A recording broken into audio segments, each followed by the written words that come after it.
Okay, the question that did come up was someone had lost their um, access to the ebook, um, and so they were asking what to do, and I said, if you don't do Cengage Unlimited again, if you do Cengage Unlimited again, the class key for this class is out there on week 1. So go to week 1 under instructional materials, and there's the class key, and that gets you right back into the stuff. Now, I had someone in the last class ask me this question. They said that all the WebAssign stuff ends in November. Now, I don't know why that would be the case. That doesn't make any sense to me. So I'm going to have to try to get with the guy at Cengage and see why they set it up that way, because they're the ones who set that up. I didn't. So hopefully that's not going to be the case. You can still use it because you still got the class key. So, okay. I can't tell. I think someone just had to leave. I bet you that was Bennett on his way out. Let me make sure nobody else is trying to come in. I don't see anybody. Okay. So anyway, that was the question. And my response was, see if you can rent a book, get a used book, something, or go on Cengage Unlimited again to see if you can get it. Now, I saw there was a second chat. Was that to me or to maybe Azora or somebody?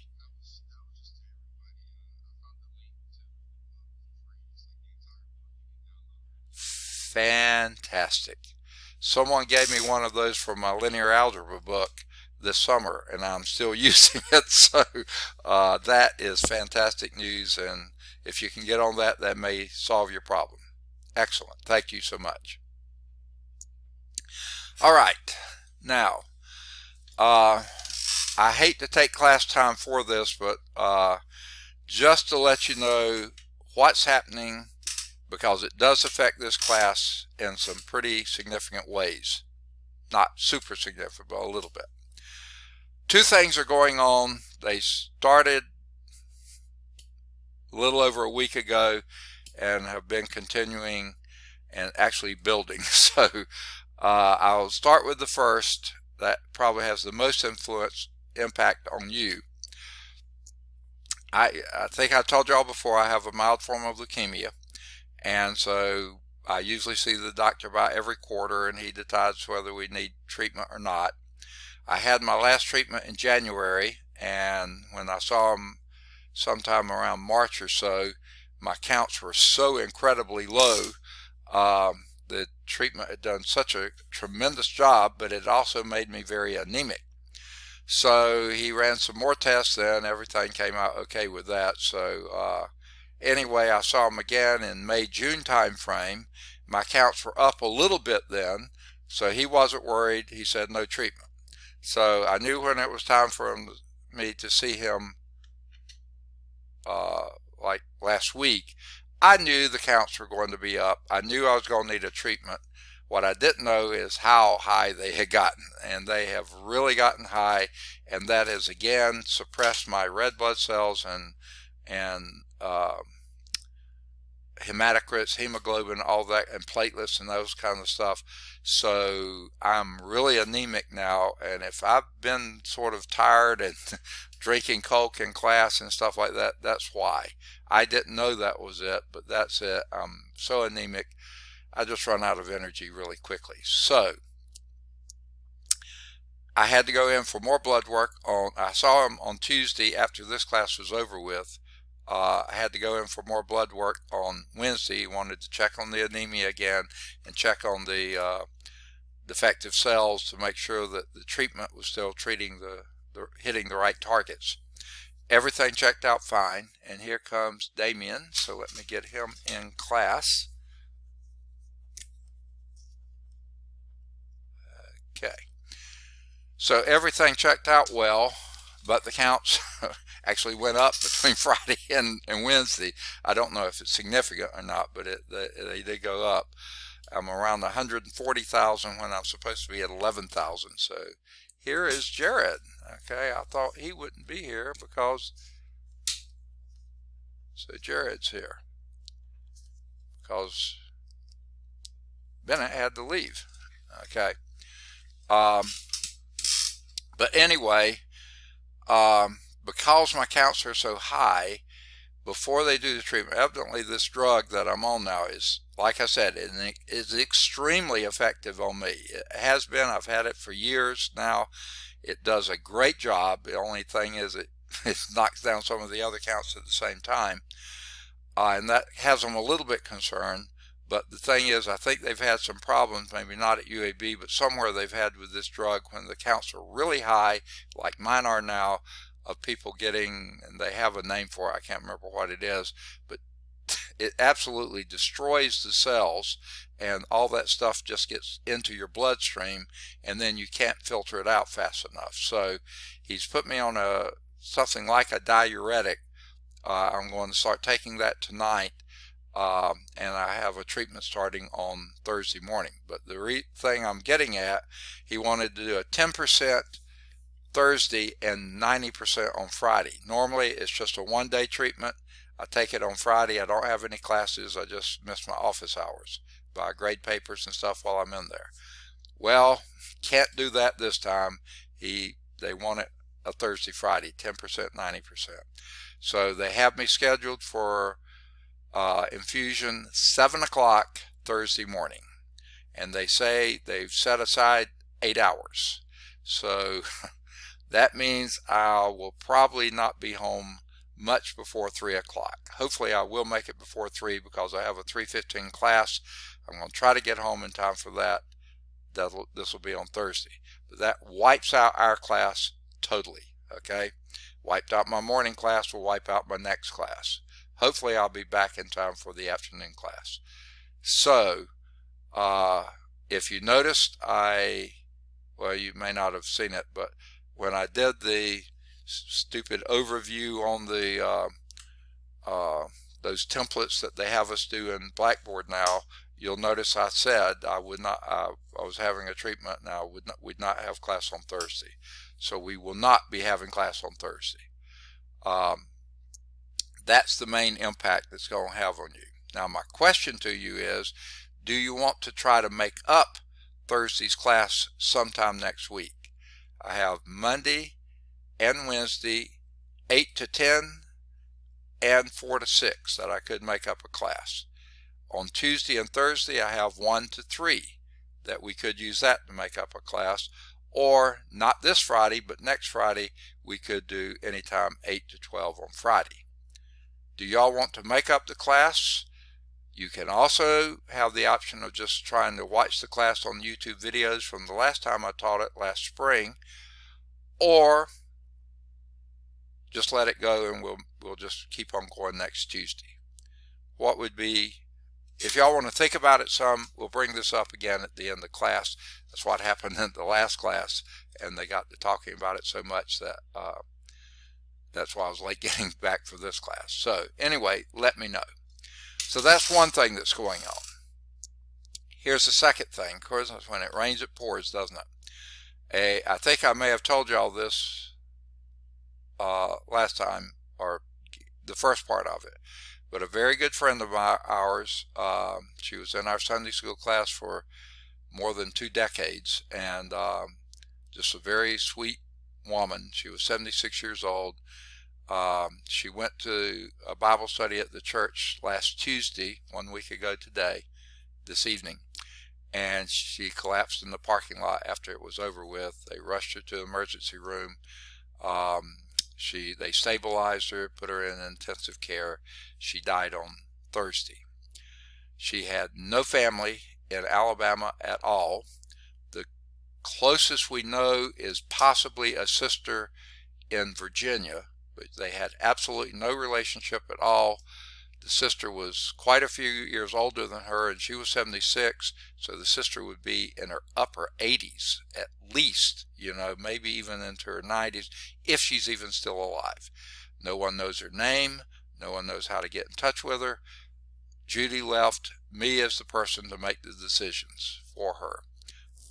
So I'm responsible. She was in a HUD-assisted apartment.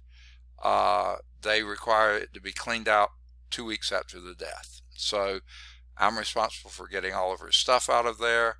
I'm responsible in a small way on 2 memorial services, one at Episcopal Place and one at our church. I'm having to deal a little bit with the legal aspects. I'm having to deal with the social worker.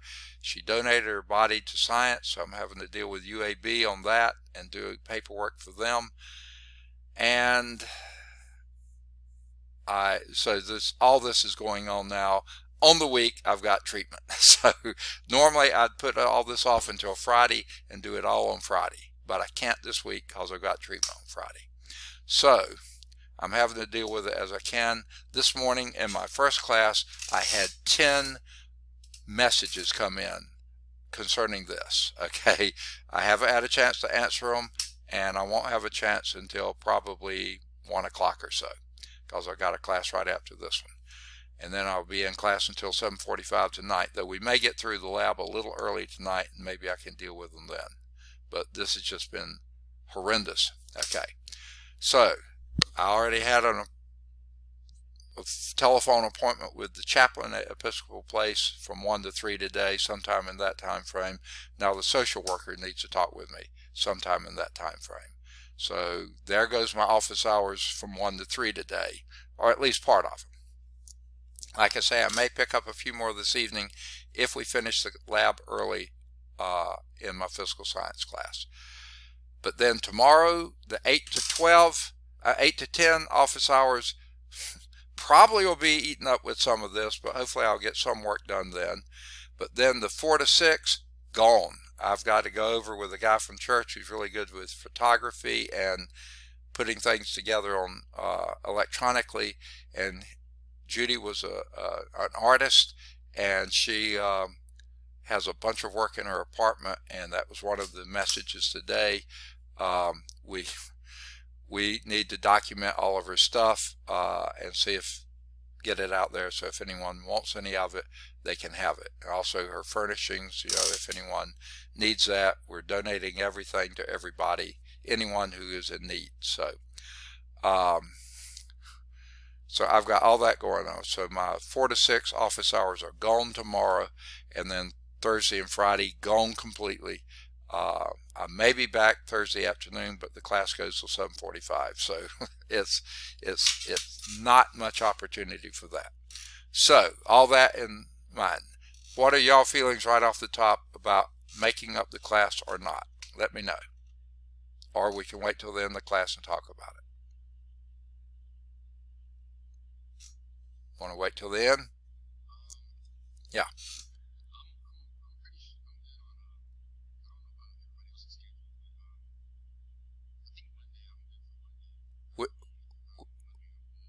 Okay.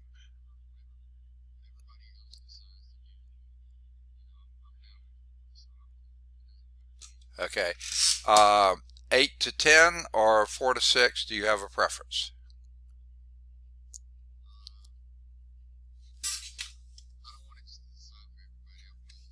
Okay. Does anyone have a preference? If we do it Monday, 8 to 10 or 4 to 6? Anybody?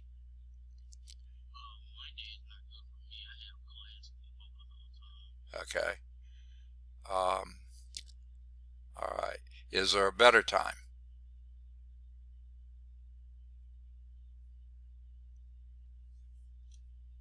Anybody? I'll take. Say again? Okay. Okay. Monday and Wednesday, 8 to 10 and 4 to 6. And I bet you Q1, all those are wiped out for him. Tuesday, 1 to 3, or Friday, 8 to 12. Not this Friday, but next Friday.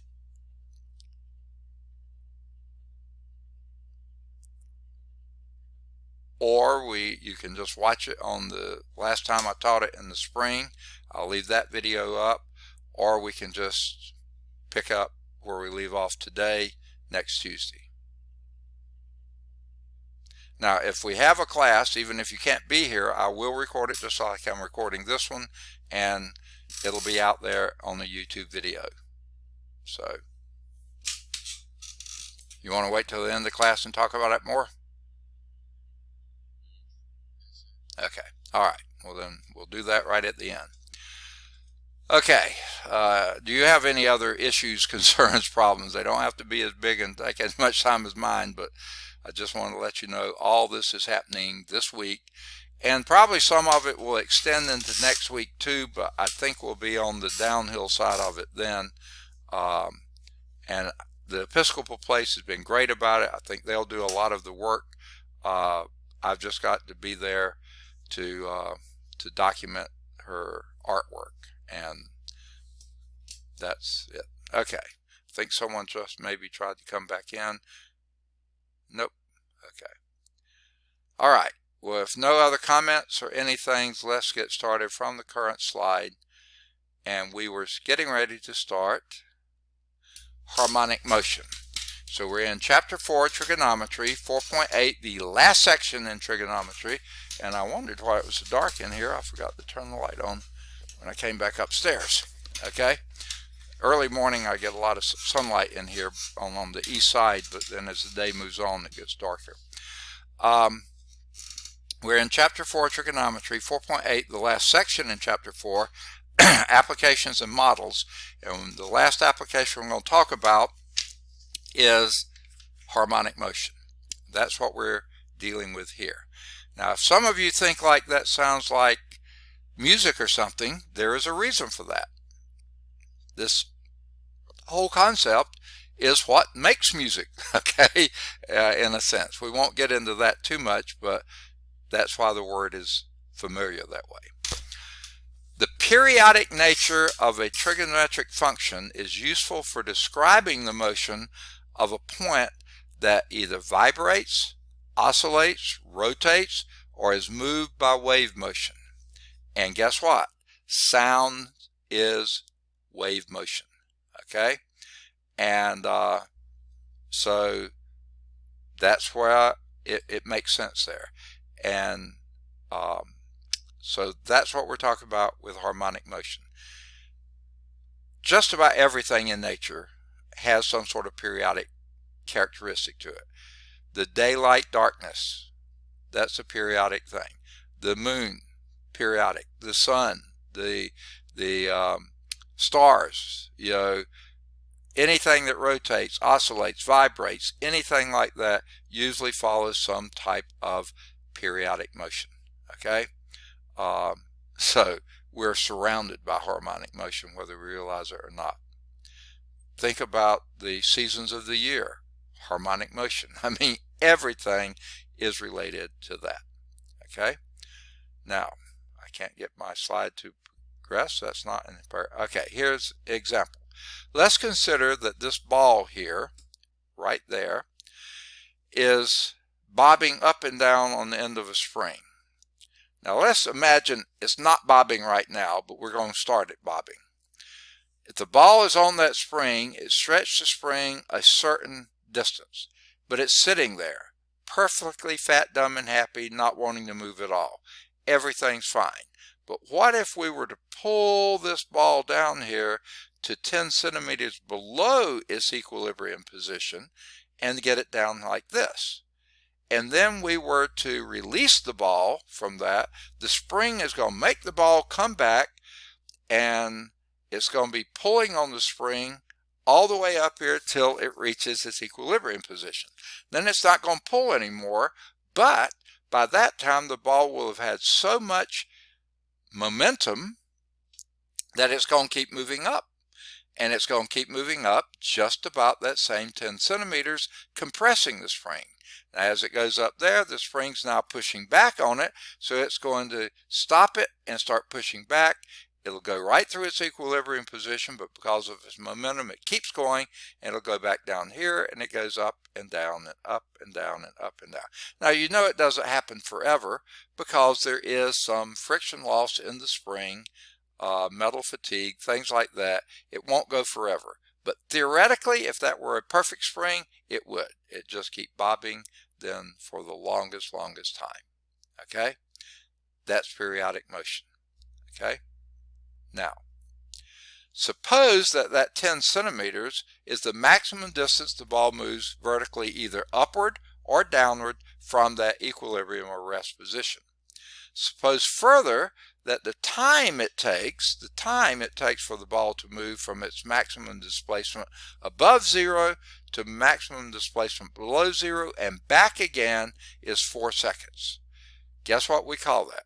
We call that the period to make one complete cycle of motion. T equal 4 seconds.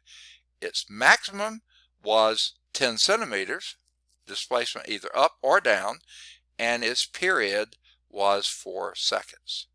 Assuming ideal conditions for perfect elasticity, no friction loss, no friction or air resistance, the ball would continue to move up and down in a regular, uniform manner ad infinitum.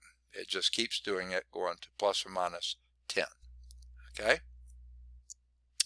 From that spring, you can conclude the period or the time for one complete cycle was 4 seconds. Its amplitude was your 10 centimeters, maximum displacement above or below the equilibrium position. Its frequency is 1 over the period. This period is 4 seconds per cycle. The period is how many cycles per second. You invert. This is seconds per cycle. This is cycles per second. 1 over period is frequency. Motion of this nature can be described by a sine or a cosine function and is called simple harmonic motion. Now let's go back to that picture. If we started from here, 0, and say thumped that ball upward, compressing the spring as it went, and we thumped it just hard enough to get it to go to that 10 centimeter position, then it starts going up and down from there. That would have been a perfect candidate for the sine function, because sine starts at 0, goes up to its maximum, back to 0, down to its min. That's the sine wave. However, if we had started up here at the very peak, then released it, then it would be heading down here, down to minus 10, back up here. That would have been perfect for a cosine.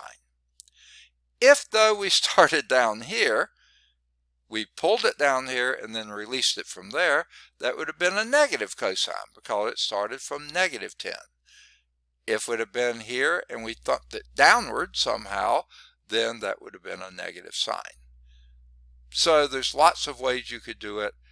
It would follow either a sine or a cosine pattern. And that's why they said that can be described by a sine or a cosine function, and that's called simple harmonic motion. So here's a definition. This is on the bottom of page 331. A point that moves on a coordinate line, that's either vertical or horizontal is what they mean, is in simple harmonic motion when the distance d from the origin at a time t is given either by, d is equal to a sine omega t, or d is equal to a cosine omega t. Now this d is not the same d as we were using before. That was your vertical displacement, okay? Not using that now, okay? What we were using as a before, same thing. What we were using as b before is now your omega, okay? And here there will be a reason for that. A and omega are real numbers. We always assume omega is greater than 0, okay? If it was equal to 0, you have nothing, okay? If it's greater than 0, that works. Less than 0 doesn't work well at all, okay? The motion has amplitude, absolute value of a, just like before. The period, just like before, only you used to call it b. We now call it omega, so the period is 2 pi over omega, just like it used to be 2 pi over b. The frequency is then the reciprocal of that, which is omega over 2 pi. Now, that gets to why we use the term omega. That is called the angular frequency. Now, I don't know if this book uses that term or not, but in physics, that's what it stands for, the angular frequency. The frequency is omega over 2 pi. that cycles per second, this is what fraction of your 2 pi period would be in that time. So it's called an angular velocity, okay, or angular frequency.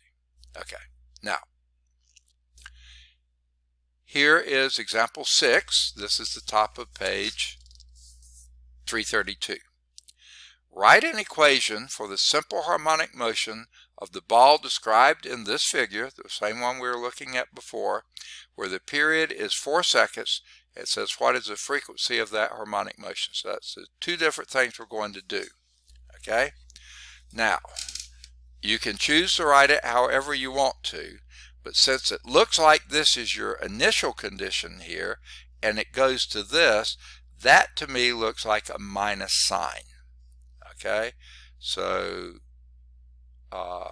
we'll count, since it's vertical, we'll say the dependent variable will be y is equal to, and I'm going to put it as a minus 10. I'll go on and put the units in there, centimeters.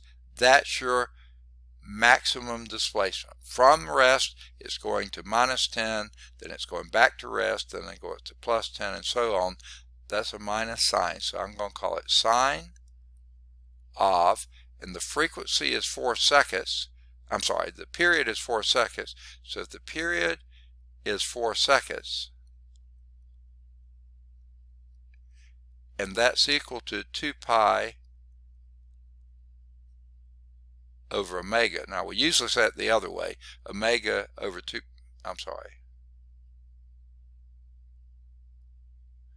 We usually are given omega and then say 2 pi, given b, and 2 pi over b is the period.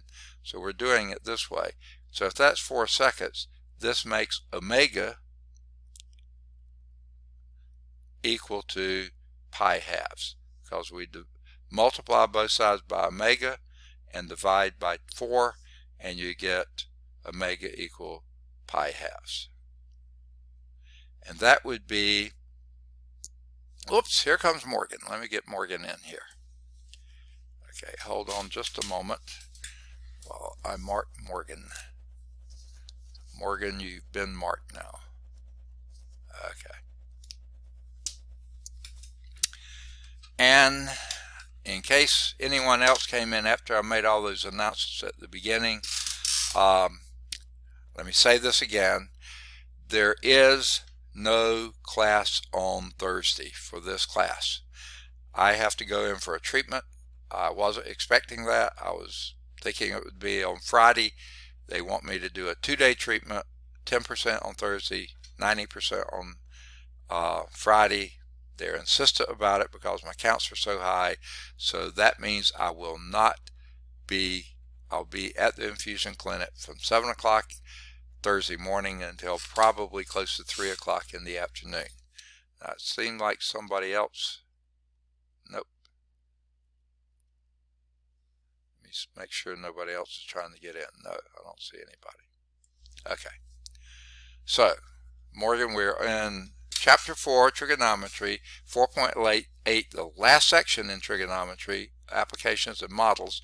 We're doing example 6 on page 332. Okay, at the end of class, we're going to talk about whether we're going to make up the class or not. If we make it up, when would be a good time to make it up? If you want to just do it on YouTube video, or just skip the class and begin again next Tuesday. So we'll talk about that at the end.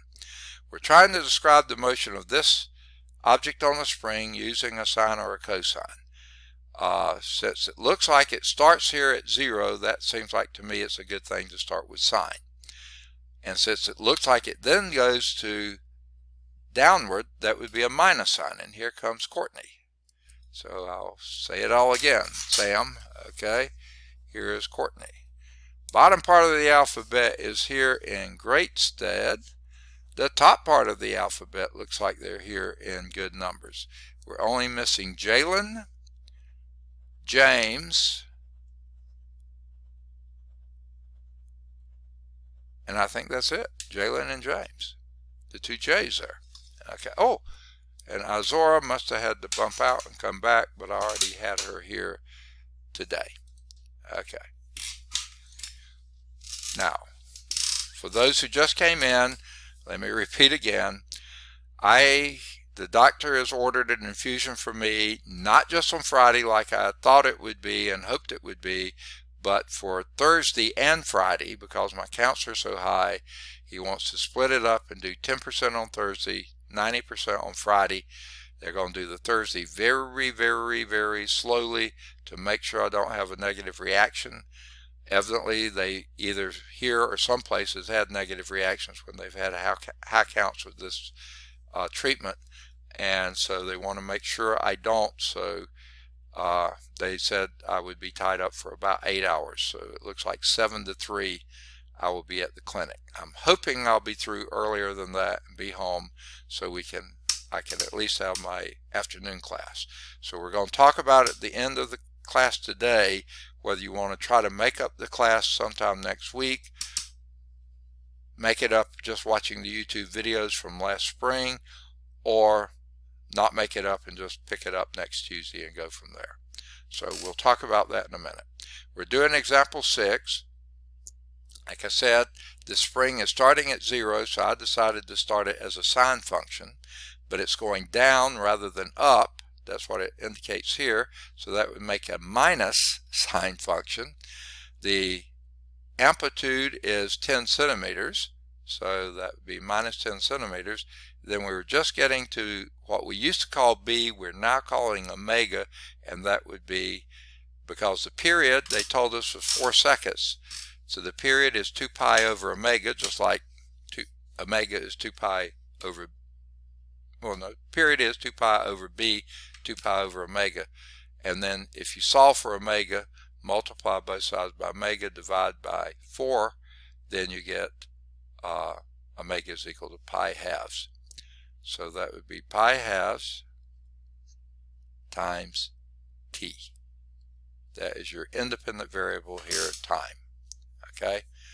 So if you think about this, the pi halves would be, because t is in seconds, right? The pi, oops, Damien was already here. He must have had to bounce out and come back, but I've got him present already. So let's think about what's the units for, and I see someone sent a chat. I don't know if that's for me or somebody else. If you want to say something to me, please go on and say it, because if I get the chat, too many things get open and it's just hard to do. And if I open the chat, everybody gets to see it anyway. So if it's for me, let me know. Now, I was just going to say sine has no units, whatever follows that. T is in seconds, so pi over 2 would be in per seconds, okay? So that would be your omega would be in per seconds times t would be seconds, okay? So there is the write an equation for the simple harmonic motion. There it is. Okay, now they probably will do a different one in the book, but that's perfectly fine. What is the period and what is the frequency? Frequency is 1 over period. Now they don't use t for period, but in physics we do. We could call it 1 over PER, just so you could do that. So that would be 1/4. And that's per second also. This is an angular per second. That's why we call it a angular frequency. That's radians per second times seconds. This is just cycles per second. Okay. So the frequency is 1/4 cycles per second. Now, see how they do it? Because the spring is at equilibrium, d is equal to 0, and t is equal to 0, they said use the sine function, which we did. So d is equal to, if I could get my pen to show, there it is, d is equal to a sine omega t, where a is the same amplitude we've used before. What we used to call b, now we're calling omega. Okay, d is your displacement. Okay, I called it y, they called it d. Okay. Moreover, because the period maximum displacement from 0 is 10, the period is 4, amplitude is absolute value of A, so A is either plus or minus 10. That would give you the amplitude of A, and the period, and they say is 10. That's correct. The period is 2 pi over omega, just like it was 2 pi over b before, 2 pi over omega. That's equal to 4. Solve for omega, and you multiply both sides by omega, divide both sides by 4, and that gives you omega is equal to pi halves, and that would be in radians per second. Okay, so that's why they call it angular frequency, and consequently the equation motion would be d is equal to 10 sine of pi halves t. Now I put the minus in front because I assumed it was going down first. They may choose down to be positive, so that would be okay, but usually down is negative, but it really doesn't matter. That still describes its motion, but that would describe its motion if it's going up first and then down from the equilibrium position. Okay, so like I said, they were going to come up with something a little different. Okay, note that the choice of A is equal to plus 10 or minus 10 depends on whether the ball initially moves up or down. I thought by the picture it looked like it was going down, so I used A equal minus 10. They, I guess, assumed it went up first. They used positive 10. The frequency then is, why they go through this, it's 1 over the period. The period is 4, it's 1/4. They take it back to omega, which is pi halves over 2 pi, and go through all this and wound up with 1/4 cycle per second. Where if they had just done 1 over the period, 1 over 4. That's it. Okay, much easier doing it that way. But that's correct. What they did was correct. Any question on example 6? Now I think that may, no it isn't. Okay, and by the way, there is a checkpoint. There's always a checkpoint after every example. Please do the checkpoints. Perfectly fine. One illustration of the relationship between sine waves and harmonic motion, or cosine waves and harmonic motion, is the wave motion that results when a stone is dropped in a calm pool of water. The waves move outward roughly in the shape of a sine or cosine wave. If you picture this, I can't tell where equilibrium position, this almost looks like a cosine here. It goes down and up and down and up and down and up and down and up. It goes on. Now, if you picture this though, you know that's a damped wave. Right near the center you don't see much dampening, but as you go further out you know the wave. That's because there's always some friction, even in water molecules, okay? So it's a damped sine or cosine curve. We talked about that before too. Excuse me, I am losing energy. Hold on.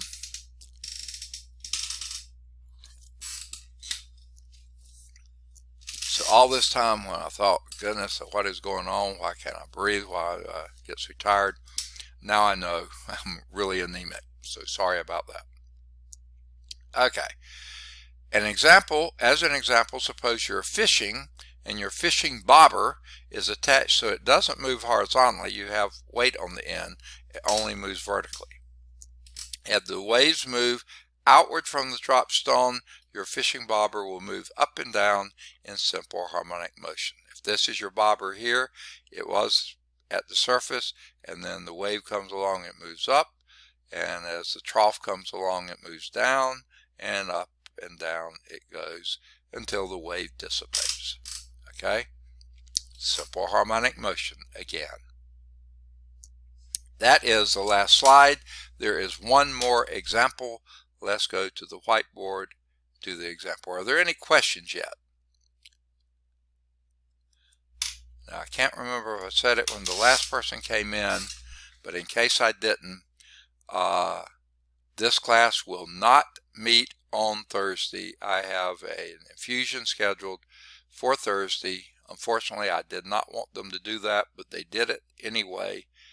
I would have been quite willing to take the whole treatment on Friday, but evidently they've had some problems, maybe not at UAB, but somewhere, and they warn against that. So, and it is a very effective drug, so I can imagine it could give you too much happening at once. So here's example 7. Let me get my book in my lap. It's hard to read from over there. Consider the equation for simple harmonic motion. This equation is d, that's your displacement, is equal to 6 times the cosine of 3/4 pi times t. All right. Now, is that somebody trying to come in, or what's going on? It may be just someone sending a chat.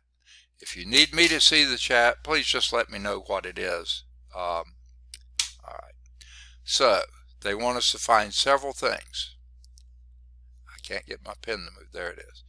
The A thing they want to know is the maximum displacement.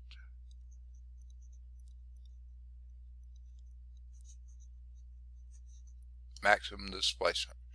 The B thing they want to know is the frequency. Okay?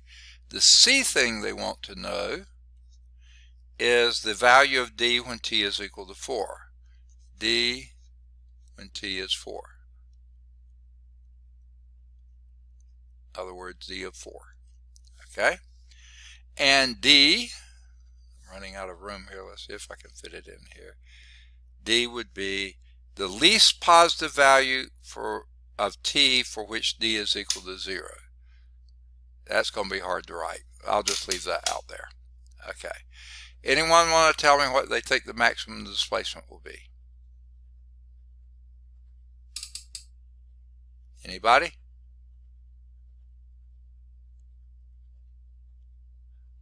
Anyone? I'll call it D max. That's the amplitude. 6. Now they didn't say any units here, so we have no idea what units it would be. Okay? But that's what the amplitude tells you, the maximum displacement. So that's the A part. Okay? The B part, the frequency.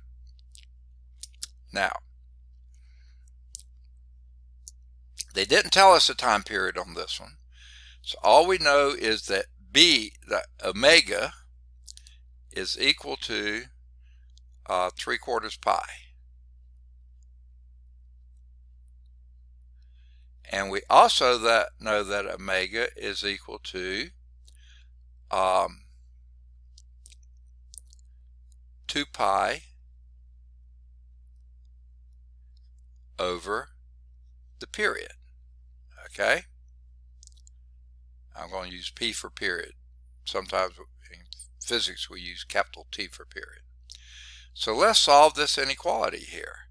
Well, I'm going to divide out my pi's, okay, and then we'll have that this proportion would be that 3p, if you do your cross multiplication here, is equal to 8.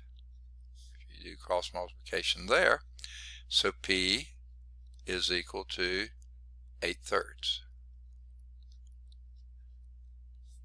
Whatever your unit is. That would be a time. I'm going to assume second here, but we don't know for sure. Okay?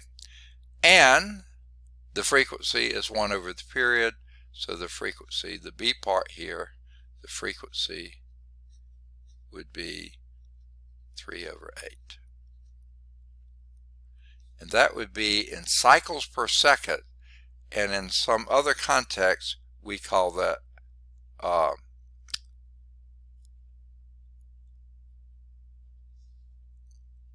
there's something that doesn't look right here. Yep, it's right. Okay. That would be 3/8 of a cycle per second. I'll write that down. Cycle is not really a unit. So sometimes we just call this per second, or we call it second to the -1, or we call it hertz. That's what a cycle per second is, named after Heinrich Hertz. Since I said his name, he's a potential paper topic for this course. So there's your frequency, 3/8 of a cycle per second. The second said, what is d when t is equal to 4? Well, that's pretty easy to do. All we do is put d is equal to 6 times the cosine of 3/4 pi. Just use the formula they gave us, the equation they gave us. 3/4 pi times t is equal to 4. Plug in a 4. 4's go out. Cosine of 3 pi. Now let's think. Cosine starts at plus 1. Get out of there. Starts at plus 1, goes down to 0 at pi halves, down to minus, happen to be, we're just talking cosine, not 6 cosine, minus 1 at pi, and then back here at 3/4 pi, and no, at 3 halves pi, and then back here at 2 pi. 5/4 pi, there's 3 pi. This part would be minus 1, so your d is equal to minus 6, whatever units you have there. So that's the displacement when t is equal to 4. Now, the last one said the least positive value for t for which d is equal to 0. Well, I basically gave it away right here. I said the argument of your cosine when it is pi halves. So we want to know when 3/4 t, that's your argument for your cosine, is equal to pi halves. That's the smallest value that you get that on your equilibrium thing. Pi halves. Okay. Again, the pi's go out. And then let's multiply both sides by 4/3.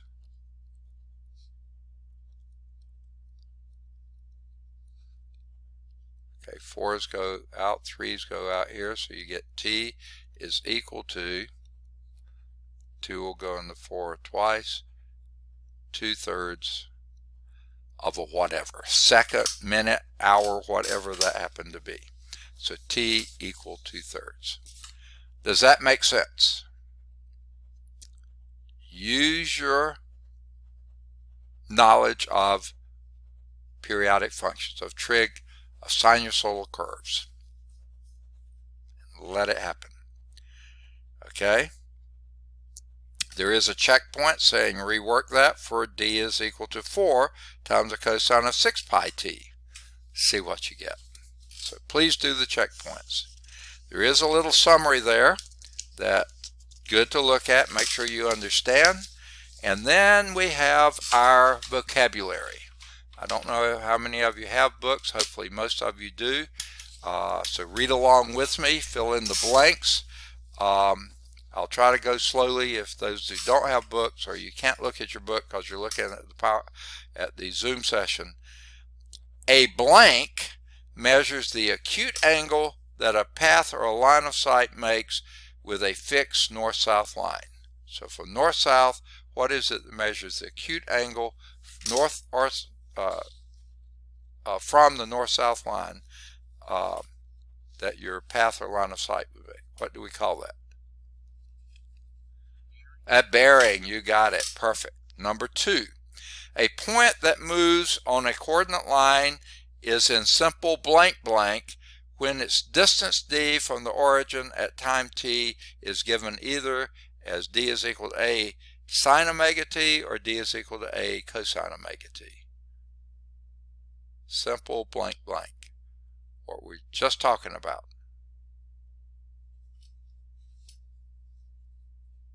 Sounds like we're talking about music, and in some senses we were. Harmonic motion. Perfect. Number 3. The time for one complete cycle of a point in simple harmonic motion is its blank. Period. Excellent. And number 4, the number of cycles per second of a point in simple harmonic motion is its blank.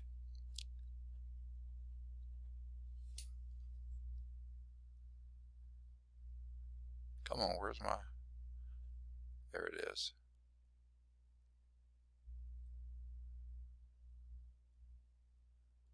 Anybody? It's the reciprocal of the period. Period is the time for one complete cycle, so that'd be cycles per second.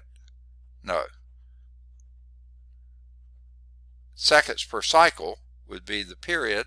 What would be the cycles per second? The reciprocal of it. What do we call that?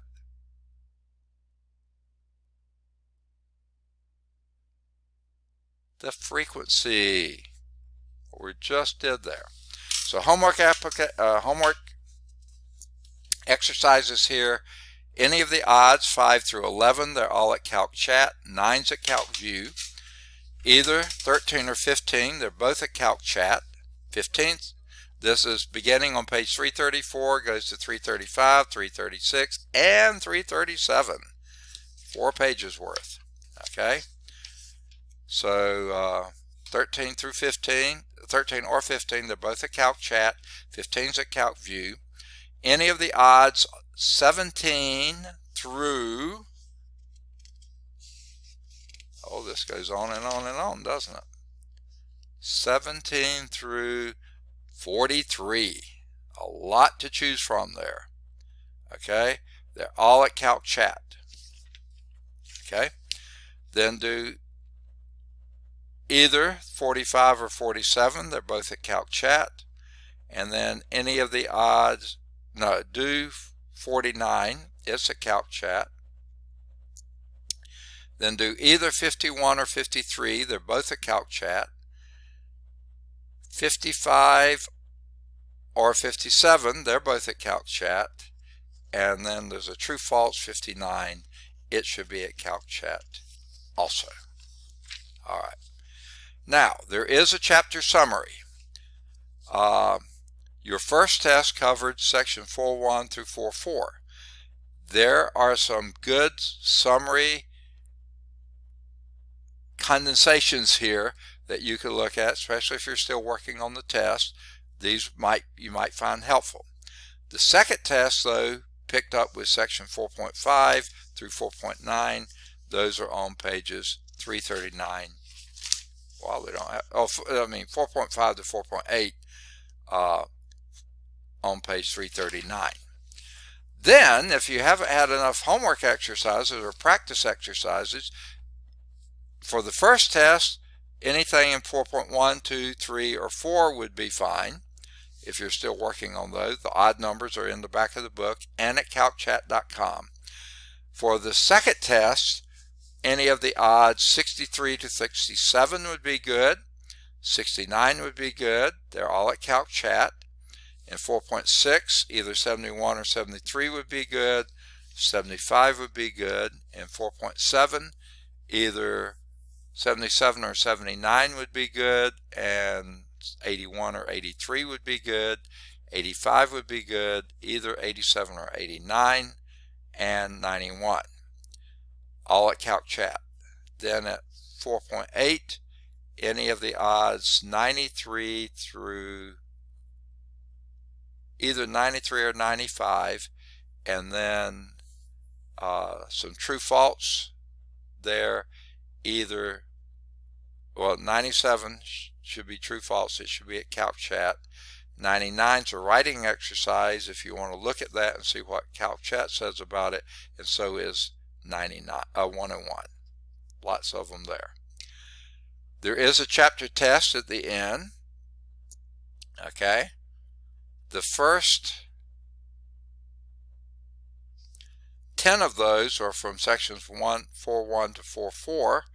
The next 10 from 11 through 20 are all from 4.5 to 4.8, what we just did, that your second test is on. So if you're still working on the first test, you might find, now I think all the answers of the chapter test are in the back of the book, not just the odds, but at Calc Chat there's still the odds. So any of the odds 1 through 7 or 9 for the first test, and either 11 or 13, and any of the odds 15 to 19 for the second test would be at Calc Chat. There is a little blurb at the end on proofs in mathematics, talking about Pythagorean theorem, which if you want to write a paper on that, on either who was Pythagoras or how did he or others come up, and there are many other proofs. One was by a sitting U.S. president. James A. Garfield developed a proof for the Pythagorean theorem in 1876. Okay, I think the one they show here is his. So there's lots of possibilities there. There's a thing on problem solving. If you want to take a look at that, you certainly can. And that's on 345 to 346. But now we're moving on to analytic trigonometry, chapter 5. How are we doing on time? Yeah, we got a little bit of time. So let's end this and go to a new share here of, now I know I opened it and it's not to be seen anywhere here. So let me go here, close this, and pull it up again, 5.1.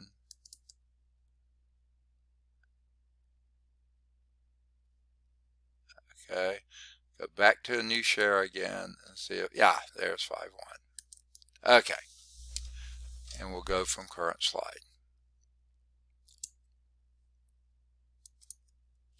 Now, chapter 5 is analytic trigonometry, and you might ask yourself, what in the world do they mean by that? Well, that's using mostly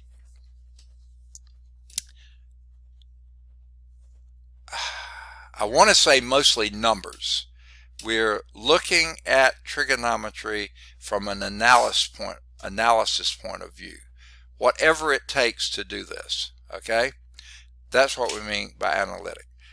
I'm not saying we won't have any graphing here, but it's a lot more to do with using formulas, equations, analyzing what you're dealing with. Graphing is still helpful to help you see stuff, but that's not what we're dealing with. Okay, and I don't know if you noticed that this guitar right here, someone has plucked those strings, it looked like, and they are in simple harmonic motion. So yeah, music is related to that. Let's move on. Section 5.1, using your fundamental identities. Now we've run into these just about every time we introduced anything new. When we did unit circle, we did fundamental identities. When we did right triangle trigonometry, we did fundamental identities. When we with radians and degrees, I think we introduced them again. We've done them several times. We're gonna do them again. Guess what, folks? Anything you see repeated like this, important to know. And what I often say is, these are your friends. Get to know them. Okay, get to know them well. Make it so they're your first cousins. You don't have to write their names and phone number down. You know who they are. Okay. So our objectives in 5.1 is recognize and write the fundamental trigonometric identities. And number 2, use those fundamental trigonometric identities to evaluate trigonometric functions, simplify trigonometric expressions, and rewrite trigonometric expressions. Boy, when I had to type that in, I got tired of typing trigonometric. There's 1, 2, 3, 4, 5 times I had to type it. I think I got some of them right even. Okay. So here's your introduction here. Got 4 minutes. We'll learn how to use the fundamental identities to do the following. Just like we said before. Evaluate trigonometric functions. Simplify trigonometric expressions. Develop additional trigonometric identities. We didn't say that one before. And solve trigonometric equations. There we've gone almost full circle. Okay? Here they are, your fundamental trigonometric identities, and these should be old hat to you now. Your reciprocal identities mean just that. They're reciprocals of each other. Sine is reciprocal for cosecant, so sine is 1 over cosecant. Cosine is reciprocal of secant, 1 over secant. Tangent is reciprocal of cotangent, 1 over cotangent. Cotangent is 1 over tangent. Secant is 1 over cosine, and cosecant is 1 over sine. See, they pair up this way very, very nicely. Okay? Now, don't worry right now about domains. We'll get to those later. Okay? We dealt with those when we're doing our graphing. They still hold.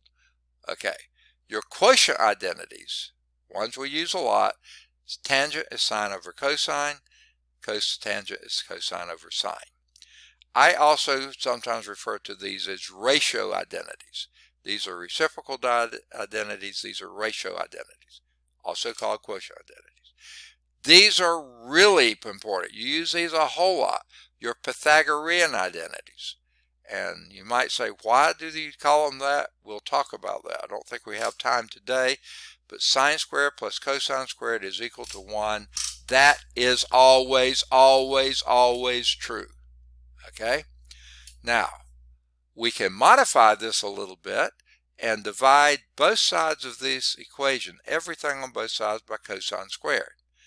Well, sine squared over cosine squared is tangent squared, plus cosine squared over cosine squared is 1.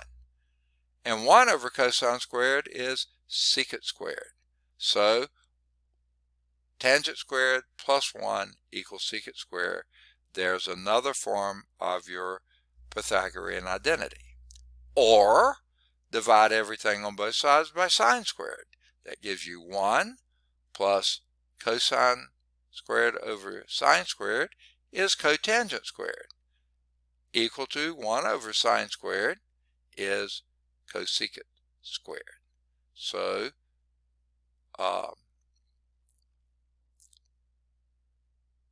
1 plus cotangent squared is equal to cosecant squared. There it is, right there. And guess what, team? There are other ways you can express this. For instance, what if you subtract the cosine squared from both sides?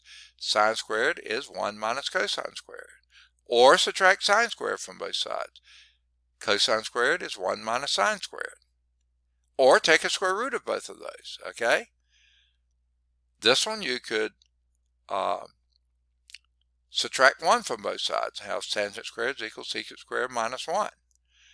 Or you could subtract tangent squared from both sides and have secant squared minus tangent squared is equal to 1.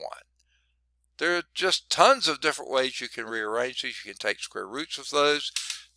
There's just lots of forms these Pythagorean identities take on. These are the most common, but there's lots of other.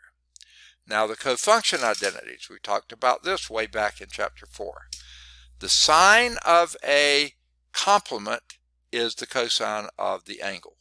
The sine of the complement of u is the cosine of u. The cosine of the complement of u is the sine of u. The tangent of the complement of u is the cotangent of u. The cotangent of the complement of u is the tangent of u. The secant of the complement of u is the cosecant of u, and the cosecant of u of the complement of u is secant u.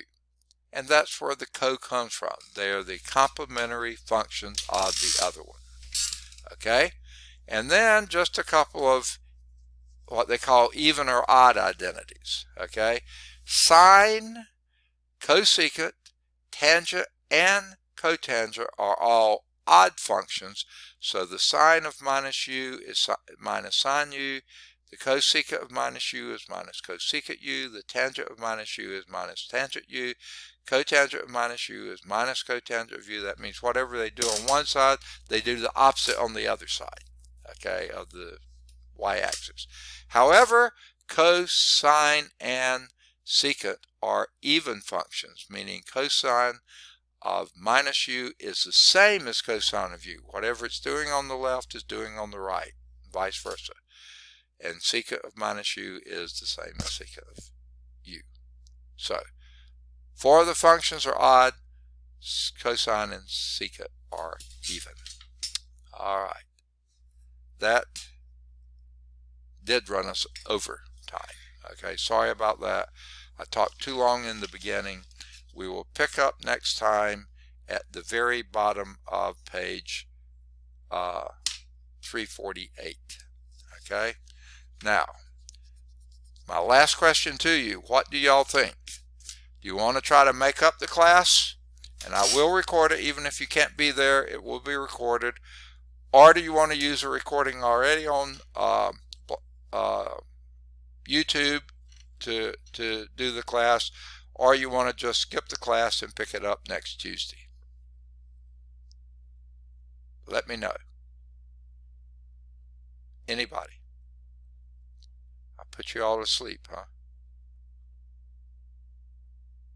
You should have. Okay. All right. Well, then next Tuesday, when we start class, I'll say, where did the last one leave off? And we'll pick up from there. Okay. And if y'all didn't watch it, we'll pick up right where we are now. Is that okay?